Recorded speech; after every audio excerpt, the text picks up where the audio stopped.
And I would say, I mean, obviously the board level metrics that we all look at are things like, net revenue retention or gross Right. revenue retention, right? So that is the end game. So we have, being good customer success folks, we're going to start with the end game in mind, and then we're going to back into that and figure out, okay, well, how do we get to that? Yeah.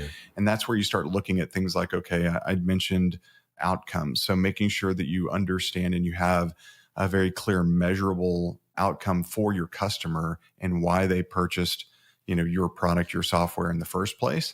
And then being able to say, okay, what's the baseline of that? What is that today before launching said product? And then what is it that you're going to be doing or using within our tool in order to grow that? And so, that is a measurement where you say, okay, yeah, we achieved these outcomes, or we're 80% towards your goal with this specific outcome, is something that is it's very clear and specific for your customer. And then it also starts showing the value of what they're getting, which then allows you to do even more. I mean, I was having a call or a conversation with a customer yesterday, and they were like, the key thing is making sure that they can speak to, it was in the context of Totango's value, like what the value is that we are providing him so that he can show that to his board, and same thing that he's doing for his customers as well, right? So again, it's tracking that value. And then from that, you can start tracking other things that are kind of upstream from your typical NRR, GRR things. So like pipeline or customer-led customer success QLs, right? Those qualified leads that are coming out of that, or referrals, or NPS is another one. Not a huge fan of it, but CSAT and referrals and things like that all kind of go into understanding where your customer's head's at, and also then how that's going to ultimately result in some growth.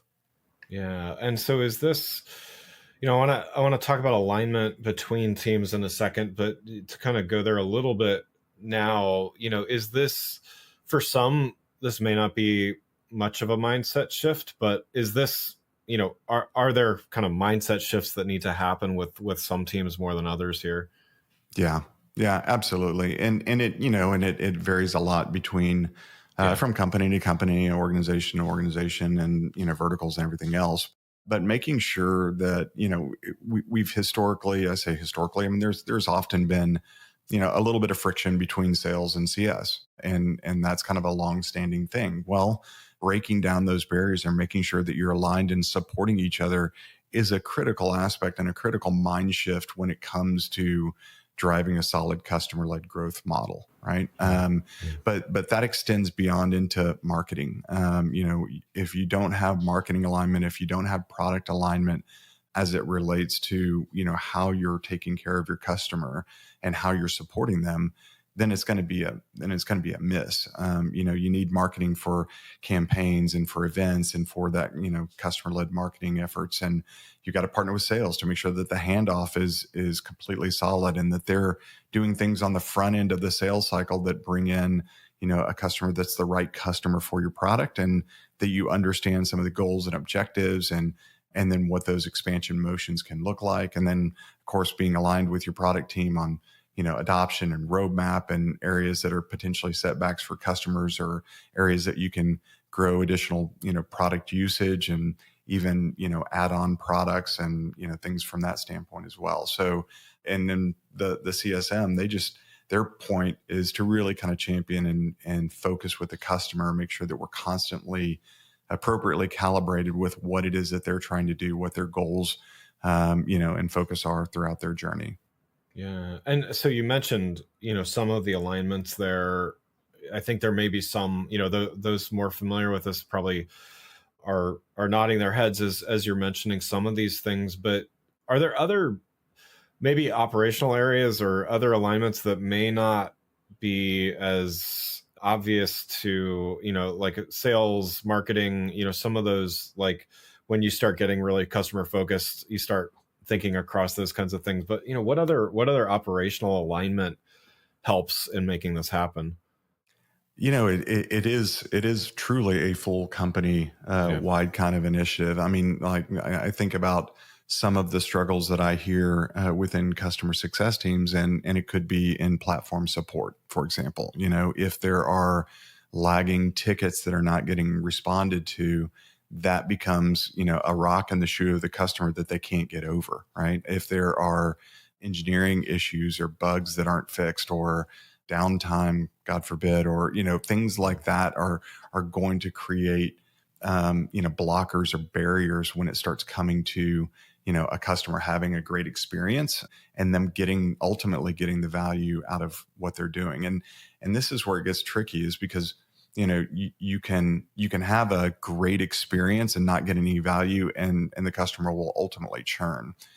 Yeah. But you can also be getting the value and have a horrible experience, and then they'll be like, I can't put up with this anymore. There are other options out there. I will go to other options. So so it's really important, the experience of the customer and their overall satisfaction can't be understated.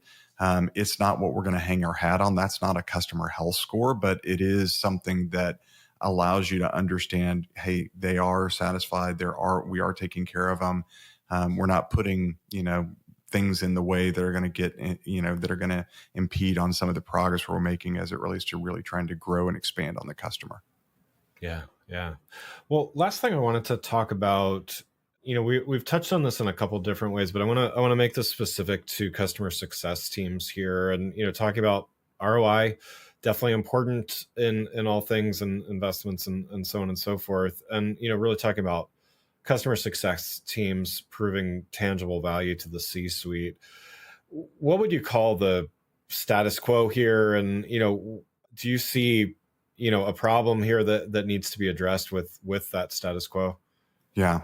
I mean, for customer success specifically, it has been pretty tricky over a number of years, quite frankly, where the measurements that they're using are, I would just say, a bit fluffy, right? So if I go to my board and I say my average customer health score is 86, they're going to say, okay, what does that mean, right? Right. They know what GRR means, they know what NRR means, they know what a retention percentage is, and they know where pipelines fits into the mix of things, but they don't you don't have a baseline to understand what that is. That's one of the benefits of things like NPS, is it's a pretty standardized format. So people know, if you've got a 50 NPS, that's fantastic. If you've got a 5, that's not good. Right. So, I mean, there are some things that are pretty standard in that. As it relates to how we go or where we go from here, I think the big miss for customer success over the last number of years has been an aversion to revenue, right? It's been that they have not wanted to really own a piece of that revenue pie and be ultimately responsible or accountable for, the loss and or growth of that revenue. The CS leaders that I see really excelling now are the ones that are leaning into that motion and that are saying, hey, listen, I want to take the renewals. I want to be responsible for driving some of the growth and the expansion. And